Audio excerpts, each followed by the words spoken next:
नाशिक जिल्ह्यातील अनेकांचे श्रद्धास्थान असलेल्या भगूरची देवी म्हणून प्रसिद्ध असलेल्या रेस कॅम्प रोडवरील श्री रेणुकामाता मंदिरात पहाटे 5 वाजता दुग्धाभिषेक व शृंगार करत मंदिराचे विश्वस्त व पुजारी महेश चिंगरे व अश्विनी चिंगरे यांच्या हस्ते अभिषेक व घटस्थापना करण्यात आली। लांब रोडवरील माळावरची देवी जागृत श्री महालक्ष्मी मंदिरात गोपाळ गोसावी यांच्या पौरोहित्याखाली दीपिका व प्रमोद आडके यांच्यासह महालक्ष्मी महिला मंडळाच्या उपस्थितीत महाआरती करण्यात येऊन घटस्थापना करून नवरात्रोत्सवाला सुरुवात करण्यात आली। रेणुकामाता मंदिराच्या बाहेर कॅन्टोन्मेंट बोर्ड जनरल हॉस्पिटलच्या वतीने अत्यावश्यक वैद्यकीय पथक कार्यान्वित करण्यात आले आहे। मंदिर परिसरात 10 दिवस यात्रोत्सव साजरा होणार असून रहाट पाळण्यांसह खेळण्याची व खाऊची दुकाने उभारण्यात आली असून कॅन्टोन्मेंट बोर्डाकडून पार्किंग व्यवस्था करण्यात आली आहे। गवळीवाडा भागातील शीतळा माता मंदिराचे मुख्य पुजारी राहुल शिरसाट यांच्यासह गवळीवाडा मित्रमंडळाचे अध्यक्ष सुरेश कदम यांच्या हस्ते घटस्थापना करण्यात आली।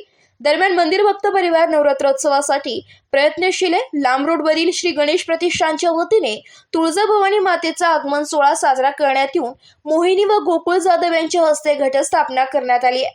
शहरातील मिठाई स्टेट परिसरातील श्री गणेश सोशल फाउंडेशनच्या वतीने यावर्षी कोल्हापूर येथील महालक्ष्मी मूर्तीची स्थापना माधव नेहल आणि निलेश बंगाली यांच्या हस्ते स्थापना करण्यात आली।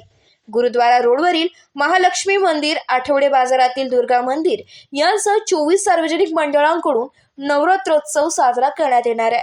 या दरम्यान वरिष्ठ पोलीस निरीक्षक संजय पिसे यांच्या मार्गदर्शनाखाली 5 अधिकारी, 56 पोलीस अंमलदार, 50 गृहरक्षक दलाचे जवान, स्ट्रायकिंग फोर्ससह 5 हत्यारी गाडी असा पोलीस बंदोबस्त तैनात करण्यात येणार आहे।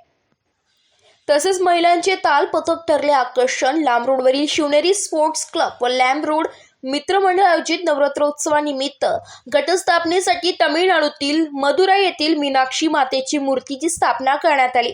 या निमित्ताने मातेच्या स्वागतासाठी येथील महिलांनी स्वयंस्फूर्तीने महिनाभर सराव करत आपले शिवनेरी महिला टाळ पथक तयार केले।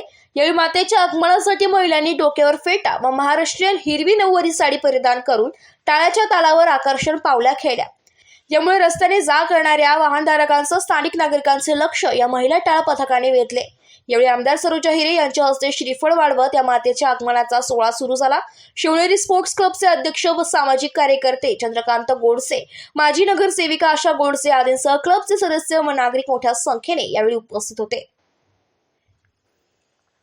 एबी न्यूज साठी प्रतिनिधी पुरुषोत्तम कांडेकर, देवळाली कॅम्प।